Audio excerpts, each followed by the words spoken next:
ত্রয়োদশ জাতীয় সংসদ নির্বাচন অবাধ ও সুষ্ঠুভাবে দেখতে চায় অস্ট্রেলিয়া। প্রয়োজনে নির্বাচন কমিশনকে সহায়তা করার আগ্রহ জানিয়েছে দেশটি। বৃহস্পতিবার রাজধানীর আগারগাঁওয়ে নির্বাচন ভবনে প্রধান নির্বাচন কমিশনার এএমএম নাসির উদ্দিনের সঙ্গে সৌজন্য সাক্ষাৎ করেন বাংলাদেশে নিযুক্ত অস্ট্রেলিয়ার হাই কমিশনার সুশান রাইলি। সাক্ষাৎ শেষে সাংবাদিকদের সুশান রাইলি বলেন, বাংলাদেশে আসন্ন নির্বাচনের প্রস্তুতি সম্পর্কে জানতে পেরে তারা সন্তুষ্ট।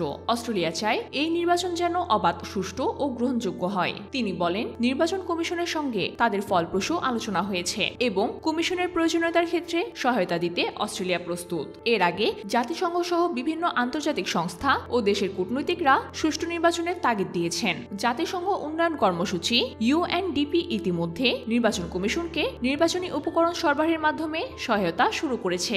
নির্বাচন কমিশনের পরিকল্পনা অনুযায়ী আগামী ডিসেম্বর থেকে 2026 সালের জুন মাসের মধ্যে অনুষ্ঠিত হবে ত্রয়োদশ জাতীয় সংসদ নির্বাচন। কমিশন ইতিমধ্যে এর প্রস্তুতি শুরু করে দিয়েছে।